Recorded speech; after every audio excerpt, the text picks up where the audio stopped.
for any business that's been around for any significant period of time, or 20 plus years, let's call it, will remember Yellow Pages. Yellow Pages was a really good place to advertise for a really long time until it wasn't. And I'm still getting phone calls from them. Literally last week, I had someone call me up because I had an old listing from my old accounting firm that Solback and Consulting. Hey, I'd like to talk to Eric from Solback and Consulting Group. I'm like, yeah. And they're like, I'm calling from the Yellow Pages. I'm like, no, wait, I haven't heard from you guys in like years. At MBA Chartered Professional Accountants, we have 3 core beliefs. 1, we believe that business owners are the most important people on the planet.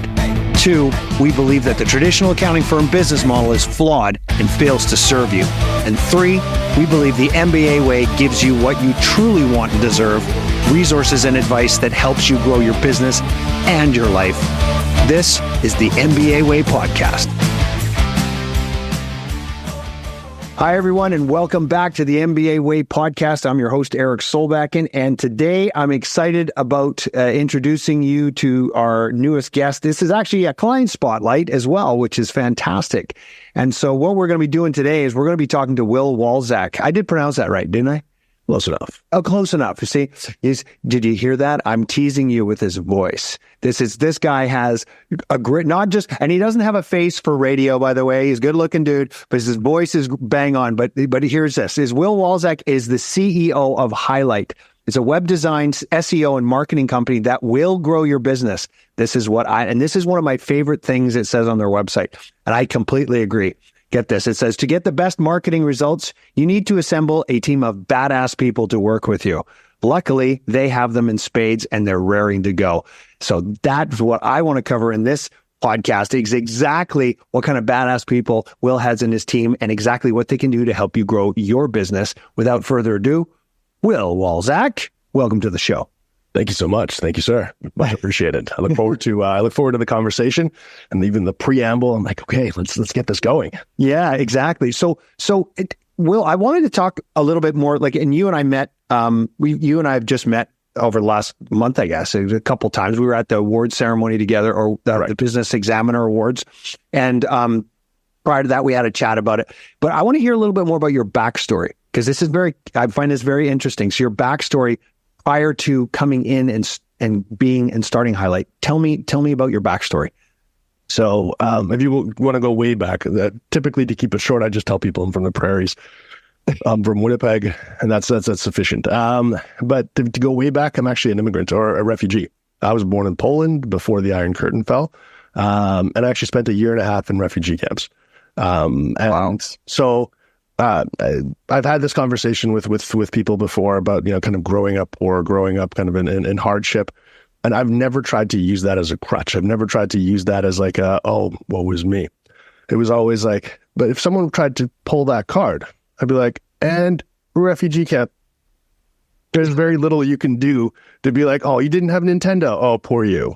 Like, we ate our boxes. There's a family of, there's 5 families per floor on the building we were in, one of the buildings we were in, and it was 1 bathroom. And I remember it was like, there's just a whole bunch of things but there's a whole bunch of lessons that I've learned from this. One is like, as a kid, we never thought that this was like a hardship that was done to us. We had no reference point, and our parents did such a great job of insulating us from it. And that helps kind of build into culture. And it's just like understanding organizational culture. It's like, how do we create this envelope that creates a great and safe working environment for people? So there's a whole bunch of lessons I've extracted from it. I had no idea that was your backstory, by the way, when I was leading up with this. And that's, I do this. No, you did not tell me this. Trust me, if I had known this, I would have done. But here's the thing that I took from that is do you not see that that's also part of the spark that drives you? Oh, 100%. It's like because I'm also I'm first generation Canadian. My parents came here from Norway. When I was born, my parents literally had $20 to their name. Like, I don't have the story that you have on this, but it's like when you come from nothing, shall we say, there's this internal drive to add to the world, to create value. And I find so many entrepreneurs, especially in Canada, it's like, how many immigrants to Canada are entrepreneurs? There's so many. The numbers are are astronomical. But there's a drive that comes in there, and then you have that. And you trump that. That's a trump card. You're right. That's a trump card. Like, no, you know what? It's like it's. You're absolutely right. Like, I think the entrepreneurial path is one that's like, it's typically born from some very interesting thing. Actually, I can pinpoint exactly the day where I'm like, I know I'm going to want to be in business. I remember we had this, like, I'm not sure if you want to hear the story. Yeah, we had this. We did this road trip. So shortly after we got here. We actually got here before the Iron Curtain fell. It fell in 89. So we actually, later that year, it fell. And so the kind of communist landscape changed. But my parents wanted to see the Western world. So we did these road trips, and we road trip all across North America. And one such trip was to Florida. And I remember this, I think this was 91, 92. But we were driving through this like really nice neighborhood. My parents wanted to see, like, what's the scope look. We went to places that were devastated at that point by Hurricane Andrew. I believe it was just devastated parts of it. And we also saw some of the kind of the upper end neighborhoods. And this one was unique because it was like so exclusive that they didn't even have sidewalks because they didn't want people walking, kind of seeing and ogling the houses. So it must have been like celebrities and whatever else. But I remember I was like, I don't know, 10, 11 years old at this point. And I asked my dad, I'm like, Dad, like, this is very different than what we're doing. I'm like, what do these people do? And he's like, you know what? His words were so, I just remember, it was burnt in. He's like, I don't know exactly what they do, but I can tell you they don't work for somebody else. I'm like, oh, I get it. So if you actually want to have this kind of independence, freedom, and whatever else, you actually have to kind of forge your own way. I'm like, oh, that's fantastic. Okay. And the rest of my life has just been kind of exploration of that and pushing that forward. That's brilliant. That's absolutely brilliant. Yeah, and it is true. Like, it's the ultimate freedom, but it has a cost. 100%. It's the ultimate freedom, but there's always a price to pay. And the price to pay for most entrepreneurs is late nights, stressful about going bankrupt, overextending, creating value in places that weren't created before. Right? You have to create something brand new, and you come up with new idea. And now you're being an explorer. And I think when you think about that with immigrants, it's like they're immigrating to a new country. They're exploring a new world. And that's why they naturally fall into being entrepreneurs. It's like, okay, well, yeah, it's an incredible freedom to be an entrepreneur, but there's a price to pay. And the price is lack of, shall we call it, stability and the world of the unknown. So and which is why at MBA we believe that business owners are the most important people on the planet. They create all the value, they create all the jobs, they create all the tax revenue, which then goes to the government. And they create social programs, and it's the fabric of our society. And that's why I love starting the MBA Way podcast, is I get to interview business owners and thought leaders to bring as much resources as I can to our listeners, so you can grow your business and your life. It's not just about your business. The business is your life, and you're trying to grow them both together, right? 100%. You know? And I think that similarity between values and for me, that line has initially it was like, so it's like, here's my professional life and here's my personal life. Eventually what ended up happening, I'm like, there is no distinction here. There is no firewall between the two. Who I am at work is who I am at home. It's just so important to actually have kind of leading with values and leading kind of with vision to make sure that you know where you're going. Yeah, I got to tell you, so my background, I worked with accounting firms. I used to have another accounting firm before I started with MBA. And so I work with firms all over North America with the account success formula, you know, the new model where we give you unlimited access and 4 planning colors. And I look at all these different websites and all these, call it quote unquote accounting firms. We have a great work-life balance. It's work-life balance. And I'm like, that phrase to me just doesn't make any sense. It's like, when you're at work, are you not you? Are you a different person? Or is it like, it's all your life, right? It's your life that you're trying to optimize. True. I think there's a couple aspects there. Like, I think for any business to grow, websites are typically associated as kind of revenue driving marketing tools. But there's a recruitment aspect of it. Like, for marketing, if done well, it should impact, I think I call it the 3 R's: revenue, recruitment, and retention. So to grow any company, you can't grow revenue without recruiting, without growing your team. And then you can't continue to grow your team and continue to grow unless you have that, you figured out the retention equation. It's like, what do we do to keep people in place? Like to keep people happy, keep people motivated. So oftentimes like that I think that work-life balance that people talk about, that's actually a sales pitch for the team that they're trying to recruit. In which case, like as much as like we're putting that out there, I think a lot of accountants I know struggle, and I know a lot of lawyers and a lot of kind of professionals who struggle with that balance. So I don't think they necessarily want to be recruited for a team that's like, okay, we're gonna bleed you dry in the busiest of times and then throw you away. So I think it's very much just kind of an acknowledgement to the recruitment side of things, which is, like depending on how you're running a company, of course. Well, that's and we kind of naturally slid into which is what I really wanted to share with our listeners here, is your knowledge of what businesses need to grow, and we kind of dove into those 3 R's. That just a little side piece though on that. The reason why I was highlighting that is because I think accountants are the worst marketers in the world.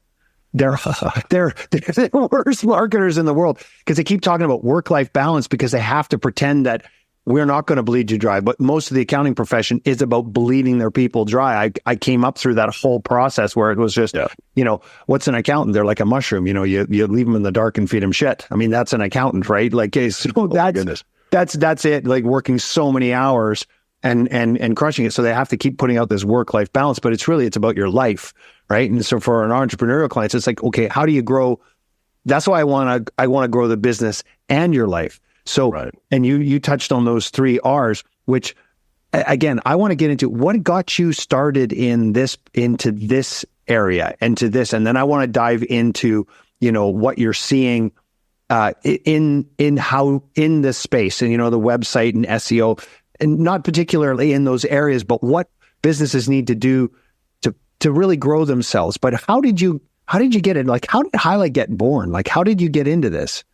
So it's, I think, what do they say? Necessity is the mother of all invention, right? Mm-hmm. So I think if you were to ask any industry, and then like the work-life balance thing, going back to that, like whatever problem they're kind of putting out there is typically a problem that they're going through. It's almost like a research kind of a thing. But it's like we had identified. So my first company was actually an IT company, and we had identified some other extra opportunities. And this was like when the iPhone first came out, we're like, okay, let's actually develop some software. And we got into some software development. And I remember having this critical conversation with a marketer. And I had this very, very arrogant approach. My first degree is in engineering, so I'm very technical. And engineers have a very arrogant kind of approach. And there's some mantras that we chant, things like engineers rule the world. And this marketer, I was having this discussion about we're building a game for like a little side-scrolling game. This is when Angry Birds was popular. And their argument was, I don't care how well you build it. Like gone are the days of, if you build it, they will come kind of a thing. Like it's far more efficient to actually build, like understanding what the audience is, who the audience is, and what their needs are. And I just remember that being a kind of critical moment. I'm like, the better I understand this, the better I can actually create the tool. And the better that the link is between the two and the communication between the two and the visibility between the two, the better the product, the better the kind of investment and whatever else. So it was very much one of those, like we ended up spending almost a year building this game out. And while it was moderately successful, that lesson was something I couldn't have paid more for. Like it was just absolutely, like it was transformational, because that ended up transforming what our IT company ended up doing. And then from that, we actually ended up kind of getting into web design and getting into marketing. And at one point I remember waking up being like, I don't think I enjoy IT anymore. And so I'm like, I really want to focus on the creative aspect. But my approach from it was very, very analytical.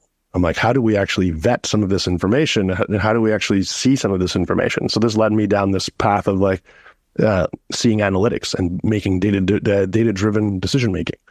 So like there's so much information out there, but I think a lot of marketers and kind of marketing agencies and web designers were looking at it from an aesthetics perspective. Like if we make it pretty, it'll work, as opposed to, go ahead. Yeah, no. You got me. I'm just so excited, and I want the listeners to really catch this, because you went from, you had the analytical brain. So you were the engineer, technician. This is how it is. And then you got told from the marketers, well, actually give them what they want. Yep. And then you came over into the marketing world of give them what they want, but they found that in the marketing world, they gave too much of aesthetics and pleasing, and it became more artistic as opposed to scientific. And so you've managed to bridge the gap between the two and taking your engineering brain of understanding how things work and needing numbers and analytics, but also the marketing side, which give them what they want, right? Give them what they want. Talk to them in a way where they hear you, they understand you, and they know that you want to fix their problem, but then actually fix their problem with the engineering side, like putting the two together.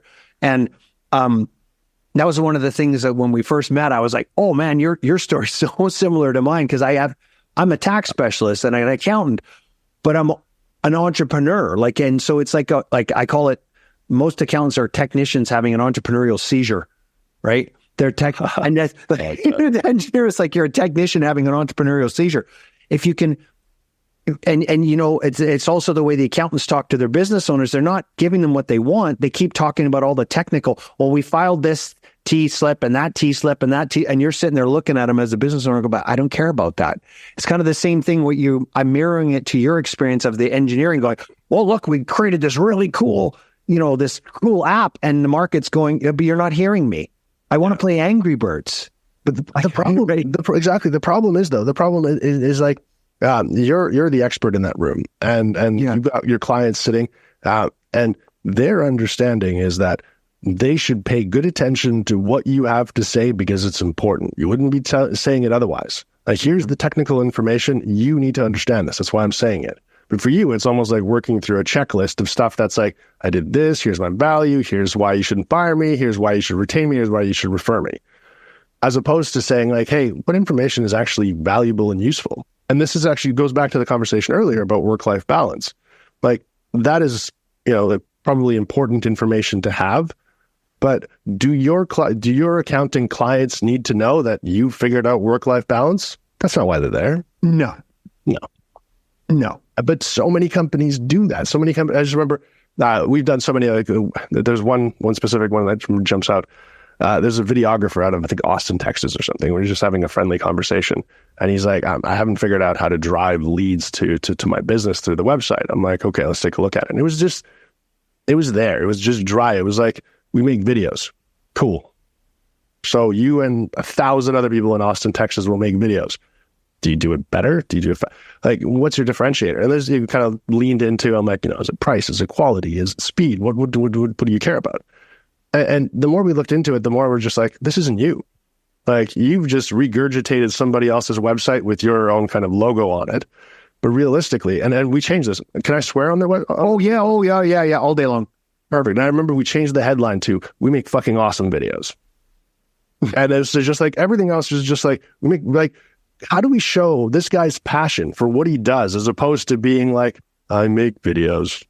Like, it's just like, and the stuff that he created was so interesting and artistic and creative. And it's just like, and none of it came through. All of a sudden we made this like kind of series of pitches or kind of changes in direction. All of a sudden that started driving interest. And then he's like, I think a week or two later, he's like, holy shit, now I'm getting a ton of leads. I'm like, cool. Like, now you're actually speaking to the people that are passionate about it. If they're looking for video, they just don't want video. They want an awesome video. And you just said something that's, it's triggered me, which is not triggered, but it's triggered a thought in my head, which is people are looking to do business with people who are passionate about their business. Like, if they want it, like if you come out and you're like fired up about this, you're going to attract the right person to work with you. Like, who you are. I think every human being on the planet is here for a reason, and we just don't know why. We don't know why. Like, we're constantly trying to figure out how we fit in. And for me, I'm so obsessively focused on what is my value to bring to this situation? What is my unique ability that I can bring to this situation and actually extract and provide the most value to the people in the room? And right. And this guy that you talk to, the videographer that makes these great videos, he's passionate about that, but he was just talking like everybody else. As soon as you shift it and you said, no, this is what I really care about, this is what I'm really passionate about, all of a sudden he attracted the right people. Mm-hmm. So and I want our listeners to think about this, is because we've got these business owners out there. It's like, where in your business right now are you not expressing who you are? Like, where are you not fully expressing who you are so that you can attract those people? Right. It's probably, and it ends up being in so many different places. And like this is where, being in a marketing agency, we do focus a lot on branding. It's like that experience ends up dictating the kinds of clients you attract, retain, and like that messaging can be driven throughout the entire client experience, from the very beginning to how you answer your phone to how you send your invoices. Like there's an opportunity. There's a line that I absolutely love. It says, everything communicates. That's it. I used to like, and the profundity of that is just like everything will say something. Like the way your reception is, like the way your background, for example, in this, is like, it communicates something. And the less intentional you are about what it communicates, the more likely you are to send the wrong message. So if it's like, I can actually be very specific about the language that I use. Like we make fucking awesome videos like that. And the rest of the copy was kind of updated as well, but it was like a 20-minute over a glass of wine exercise. But it was like, let's figure out like what messaging we want. But I'm like, you have to drive this forward, going forward everywhere and do that. And I think a lot of business people don't do that properly. I fully agree. And they don't. So it becomes inconsistent because you say one thing and you do another. Yep. Like you're saying, we're really great at this. And then all of a sudden you just drop the ball over here. And I find the easiest way to be consistent across the board is to be myself. Like, because I don't have to remember, what did I say yesterday? Is this consistent with how I am? Is everything am I consistent with what I said yesterday? Well, yeah, I'll be consistent with what I said yesterday as long as I'm the same person today that I was yesterday. And I am the same guy. So if I just be myself, right, then all of a sudden I'm not having to put on a show. I don't have to make things up and that's, I kind of want to chew on that one a little bit with you, especially when it comes into marketing and what like kind of mistakes that you've seen with businesses. We've talked about this one, which is you're trying to sound like everybody else, right, instead of yourself. Like what other, shall we call it, mistakes that businesses go down when they're looking at attracting the right customers and growing their business? Because that's what you and I are passionate about. Like, how do we grow? How do we create more value in the world? Right? How can you help those businesses become more value driving? Right? For sure.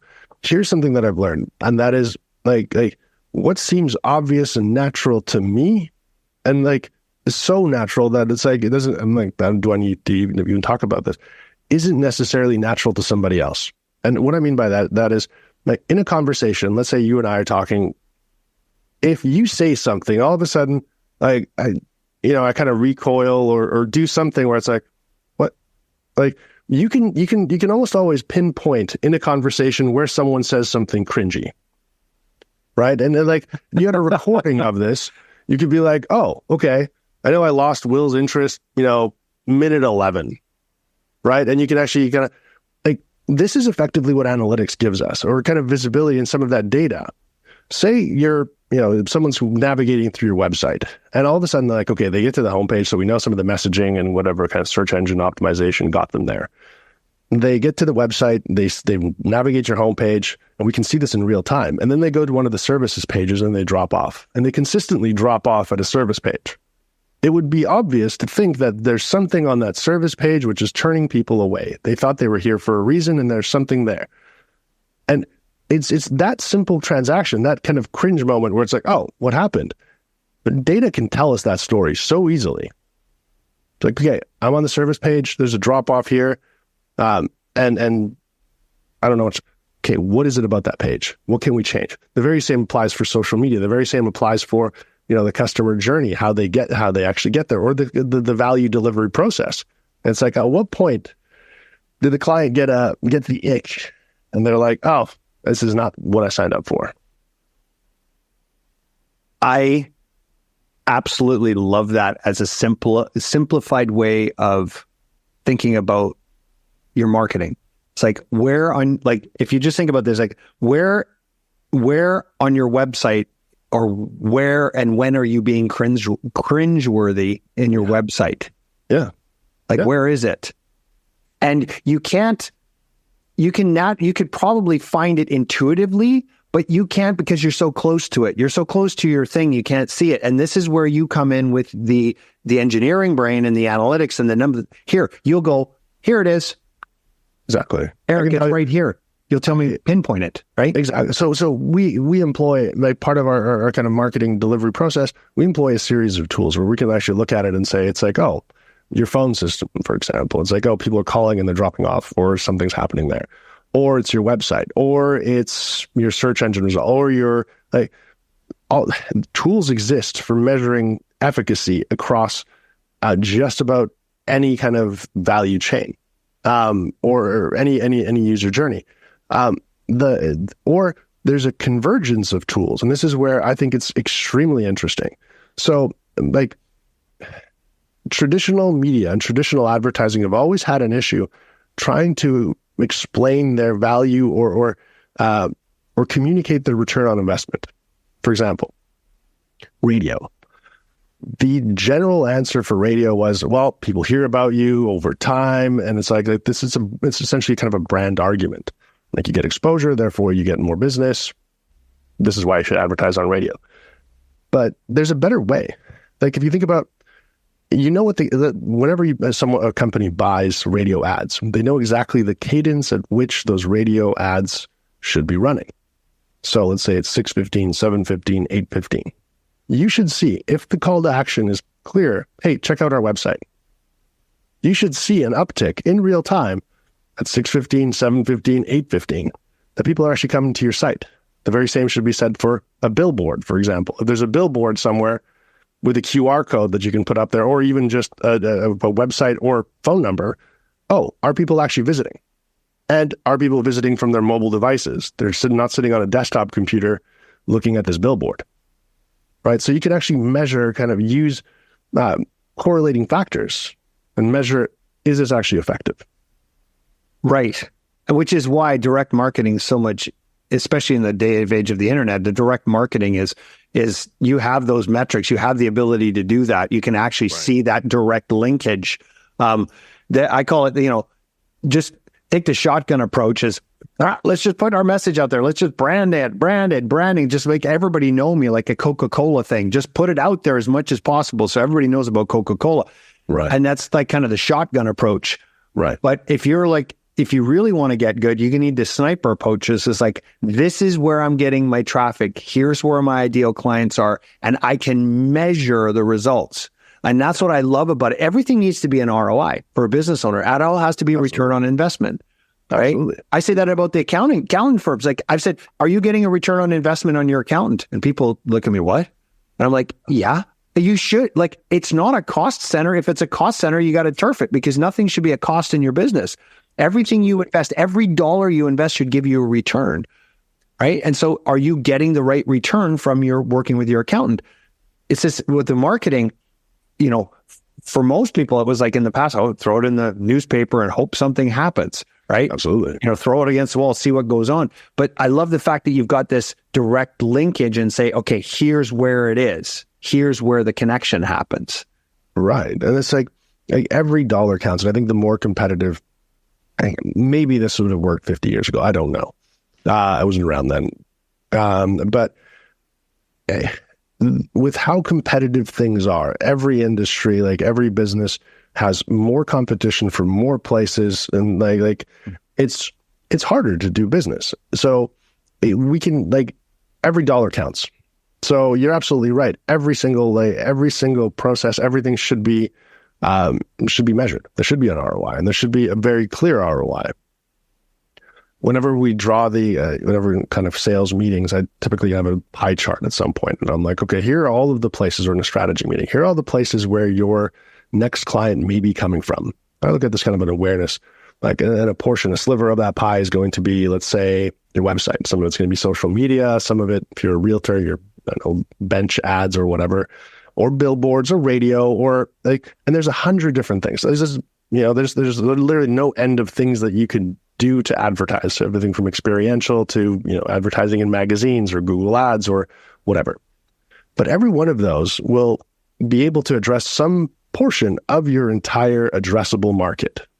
And your job as a marketer, and our job as a marketer, is essentially to look at that and say, okay, let's prioritize the ones that are most likely to create the highest potential ROI. Let's focus on those. And once we exhaust those and we kind of optimize those, then we can figure out, okay, let's add the 4th thing, 5th thing, 10th thing to the mix. Because we're seeing here's an ROI, and then we can always kind of pivot between the two and say, okay, well, Google Ads is working less effectively now than Facebook ads. Cool, let's reprioritize. Right. And then, so again, this comes back to that sniper versus shotgun. And I love the fact that you're going, here, let's maximize. And then we go, and someone mentioned this to me once, and because I was part of a online marketing world. After I sold my first accounting practice, I joined, do you know who Jeff Walker is? A product launch formula, Russell Brunson, Jeff Walker. This kind of all the online program guys. That's where I created the accountant success formula, was in that world. So I understood that world of online marketing and the rest of it. When one guy told me, that one of the coaches said to me, he goes, Eric, if you had a machine where you could take $1 and put it into the machine and it kicked out $2, would you go, it's like a slot machine, would you do that? And I'm like, oh. And he goes, how much money would you put into it? I said, I would go and borrow as much money as I possibly could from as many people as I could, and I would just keep dumping money into this. He said, when you got the marketing right, especially with this online world and the ability to do that, just find that spot and then you just keep putting money into it. So if you're putting $1 in and it's kicking $2 out, there's your ROI. That's a huge ROI, and eventually it'll taper off. And I love how you're saying, find that first machine that'll kick that ROI out. And if it exhausts, or if it doesn't give you the ROI, if it's a 1-to-1, you're wasting your time. If it's lower than 1, now you're spending money. That's wrong. Then you move to the next one, right? Right. I think even if you have if I could extend that and say, even if you found the one that's giving you $2 for every dollar you put in, then don't rest. Don't just stop and be like, okay, you know what, 100% return, cool, because maybe something else is going to give you a 3-to-1 with less effort. So keep exploring that. Like, what other avenues? And I think for any business that's been around for any significant period of time, or 20 plus years, let's call it, we'll remember Yellow Pages. Yellow Pages was a really good place to advertise for a really long time until it wasn't. And I'm still getting phone calls from them. Literally last week, I had someone call me up because I had an old listing from my old accounting firm, the Solback and Consulting. Hey, I'd like to talk to Eric from Solback and Consulting Group. I'm like, yeah. And they're like, I'm calling from the Yellow Pages. I'm like, no, wait, I haven't heard from you guys in like years. And they're like, this big push, man. I'm like, this is incredible. And I'm like, they're all excited. And I was like, oh yeah, so how are things going? Great, boom, boom. They're like, oh yeah, do you want to update your listing and advertise with us? And I'm like, hell no. There's no way. And the guy was like, oh, what? But he was like so shocked because I was so excited to talk to him, because it was almost like going down a nostalgia lane, right? Like, I remember that, like, Yellow Pages used to be the thing. And and this is the thing that I want, like, our listeners to really think about. This is like, actionable steps. It's like, there are so many options out there. It can become daunting. Like, it becomes paralyzing. You're like, I don't even know where to bloody start. And that's where I want you to hear about Will and be able to talk, go see them at Hiilite and go, where do we start? Where do we go from here? Like, because there's so many ways you can spend as much money as you want on marketing, but it's not going to necessarily grow your business. And, I've got the scars to prove it for all these online businesses that I had. I mean, when you're looking at acquisition cost, a click-through or acquisition cost of like $30 a person on your click, it's getting over the top. Now, unless of course you can make 100 on it, then it's different, but you can spend a lot of money in there. And that's why, I look to growing any business is like, find out what you know and what you don't know, and what you don't know, go find the person who does know and get them to do it for you. And help get them. That's why it's all about this team. And that's why I love this podcast, because I get to talk to guys like you. I get to talk to the AI guys like Evan Ryan and all this experts and say, let's bring all these resources together so that these business owners can tap into this infinite knowledge that you all have. Because being a business owner is hard. It's not an easy job, right? Nope. And so you're not doing yourselves any favors if you're trying to figure it out yourself. right? Absolutely. So maybe this will show kind of passion for what what we do. So I'm actually also doing my PhD. So I'm constantly kind of like I fully believe in lifelong learning. And there's something we identified, and as much as like we can qualify different platforms or different awareness channels and say, hey, let's actually focus on this versus this. Like that's easy. That I can explain really easily. But the very same applies for just about every business decision. Here's an example of it, and that is there's so many businesses that we interface with that are 1 to 5 people in size. And this will maybe hopefully kind of be an accounting example. That when we sit down with them, one of the questions I ask, I'm like, okay, what's your revenue for the last year? What's the profitability? How does it break across your different service or product offerings? And then it's like, referrals and whatever else. Sometimes, very rarely does everyone have those answers, and it's indicative of something. But you'd be amazed how often it happens in that 1 to 5 employee size. The people have no idea whatsoever what the revenue was because they're still using Microsoft Excel to do invoicing, as opposed to doing like a QuickBooks or a Sage or a Xero, right? And it's that little change. It's like, that's $29 a month or whatever it is. That actually gets a huge kind of almost buffer to grow this company because they now have a good understanding. They can invoice, they get better visibility, better metrics. But that happens so often. And I know so many entrepreneurs who have gone out of business never figuring that out because they've burnt out without getting to that profitability or that kind of sustainability curve. So my PhD effectively is looking at this and saying, hey, what tactics do we be looking at? If we looked at enough data across enough companies, we should be able to see what actually works to grow a business and what doesn't. If we were to look at 2 or 10 dentists, we can say, okay, what are the ones that are actually outperforming the average? What are they doing right? Mm-hmm. What can that teach the others to actually provide better value, get better searchability, or whatever else? And then it's like you can apply that to data-driven decision making to just about every aspect of business, which I think you should. So, yeah. Totally. And you would be the most sought out individual in all of business because that's what everyone's looking like. How do I grow my business? Not to the detriment of my life. Like, how do I grow my business in my life? Like, how do I grow this so it gives me what I deserve or what I want for my life? And so I can grow, I can spend time with my kids, right? So you got kids, you want to spend time with them, right? Mm-hmm. Right. Right. And it's like at any point, like as you were saying, like you can talk to these experts. At any point, you don't know which experts are actually giving you the right answers or which tools are actually giving you the right answers. At any point, you have, let's say, 1,000 different options which you can explore in varying complexities. But as someone starting out, there's very little indication as to which is the best one. And, if you talk to a marketer, they'll tell you marketing is the right way to go. If you talk to an accountant, you need to get your accounting, in check. If you talk to a lawyer, you shouldn't do anything without contracts and a properly incorporated company. So it's like okay, well, sure, you're probably all right, but at different times in the company. And so it's like if we could actually almost do away with the ambiguity about what the next best path is. The concept I'm calling it's growth mapping, but essentially we should be able to map out what's a proper growth trajectory, what's the best case growth trajectory for a company, then what are the key decisions made along that trajectory that help enable it? Right. And what's right for that company at that point in time? Exactly. Yeah. If you look at enough companies, not to say that's going to be, like the be all end all and that's it, because there's so much variation in the applicability of any of those concepts or tools, but it should give you a good starting point for what's most likely to move the levers as much as possible.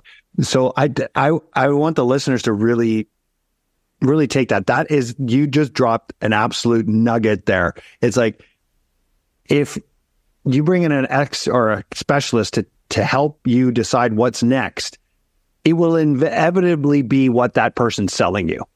That's the thing. That's the magic pill. So it's the new accounting, like this, it's online accounting, go to the cloud. Like this is, again, I'm going to slam the accounting profession because they're worth slamming. Okay. But we're a cloud accounting firm. We do everything in the cloud. We have the apps and blah, blah, blah. And I'm like, why? What? How's that helping you grow your business? Like, it's all of a sudden that becomes this big shiny thing because it's new and it's there. Or, like you said, you go to lawyer, oh, you got to get all the contracts in place. Well, I'm sorry, I can't go and spend $20,000 on contracts, right?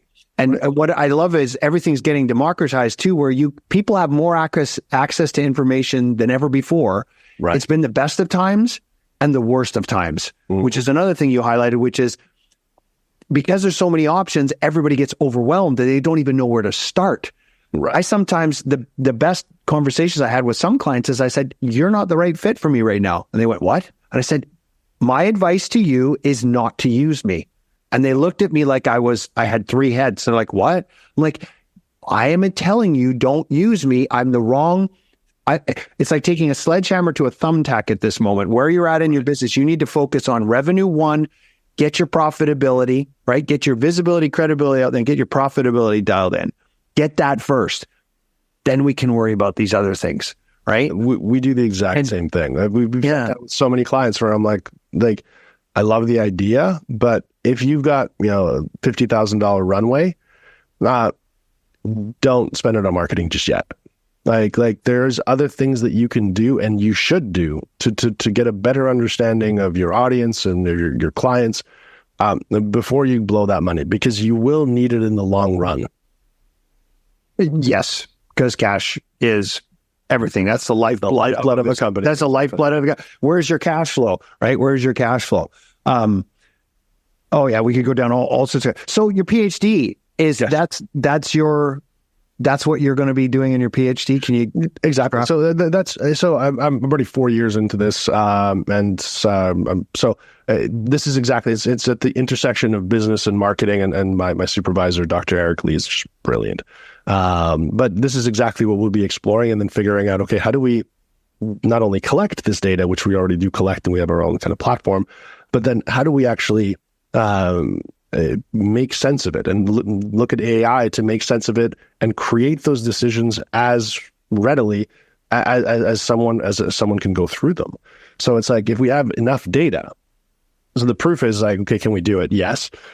And then it's like, okay, now let's actually do it and connect it to different sectors, different markets, different industries, or whatever else, and then provide that feedback. You mentioned AI. Yes. And AI is the big thing in the news, right?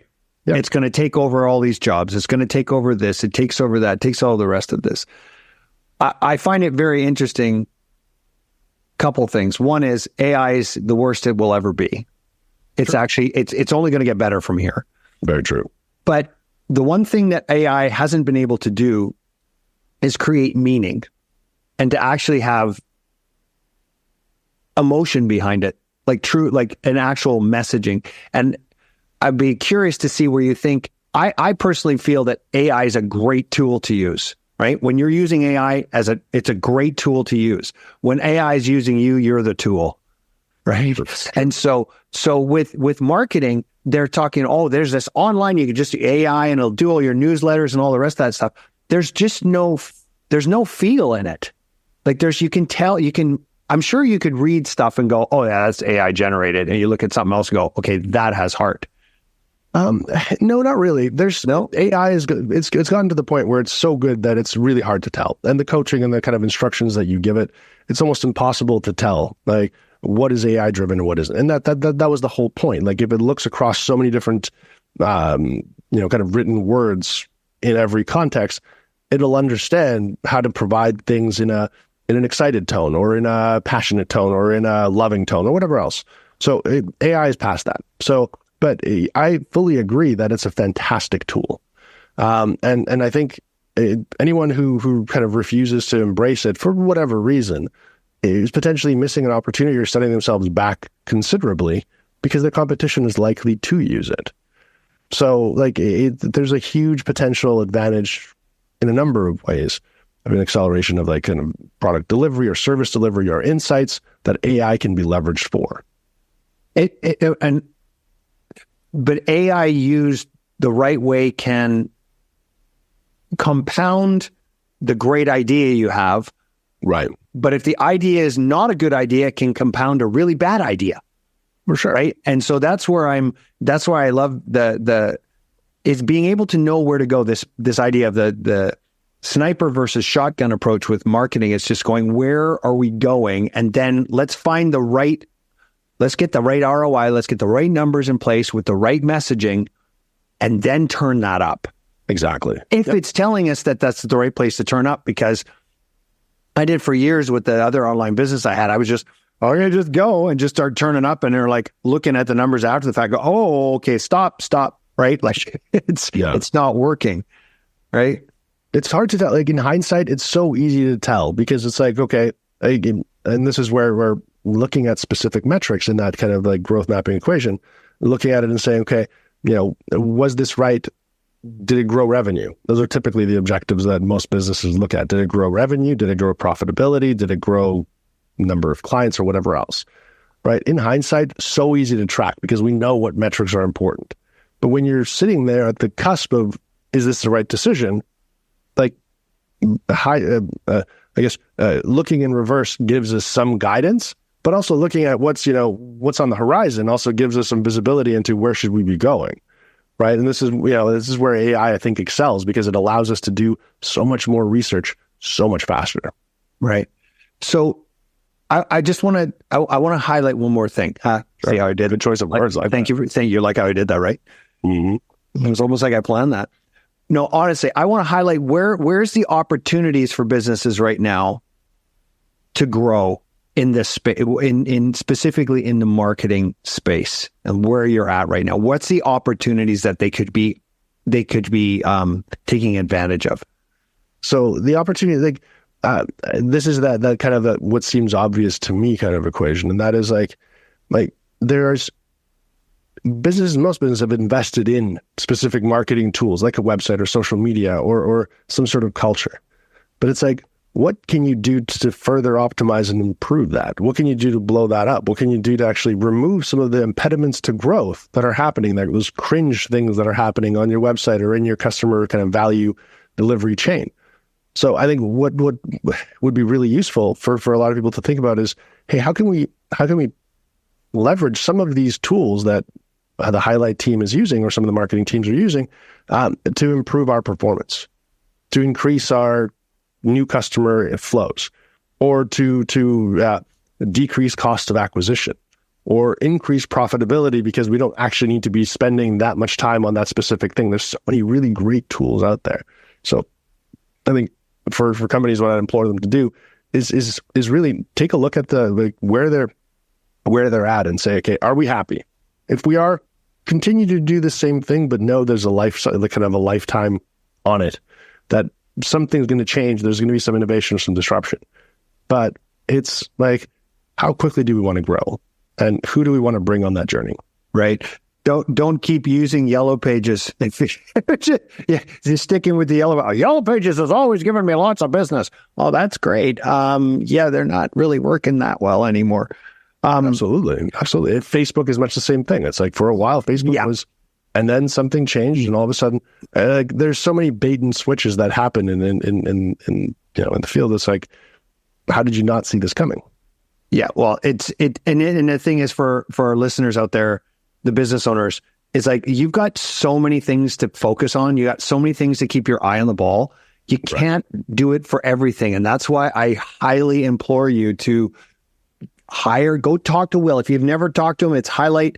Hiilite.com, HIILITE.com, and get the expert to help you see what you need to see so you can make your business decisions. It's like the ROI, right? It's like, you can't do everything. You can't be, as soon as you try to be everything to everybody, you can't, and that's especially with your business. If you're trying to be all things to all people, you're not going to make anybody happy. And so I just love the fact that you have such a dial in on it, and the PhD. I'm glad you brought that up because that was something in my notes because I was really interested in that because Peter McFadden, he told me about that. He goes, Will's doing his PhD. I'm like, you what? On top of everything? You kidding me? And he was like, yeah. So I'm glad you brought that up because I was going to ask you about that. But specifically in this area of business and growth cycle, that's awesome. I can't wait to see the final.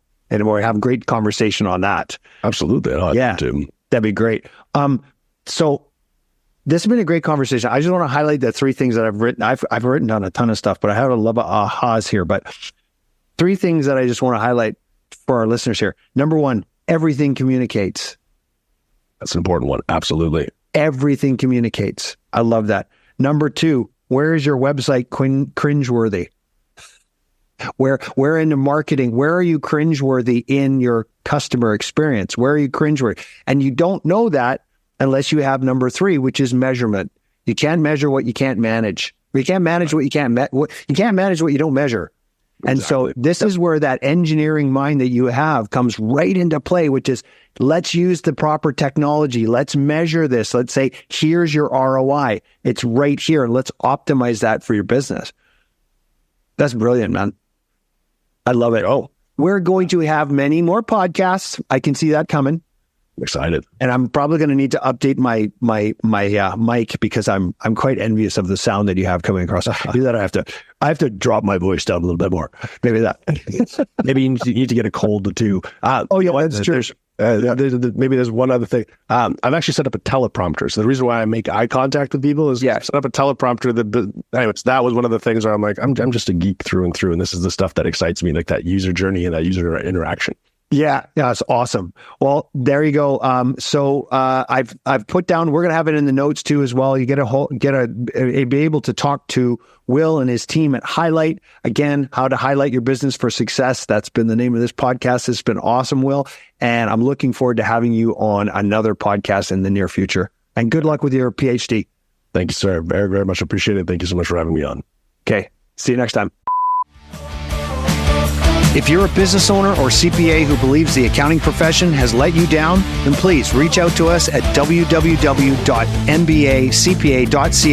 so we can have a chat to see if we're a fit to work together. We're always looking forward to talking to you. See you next time.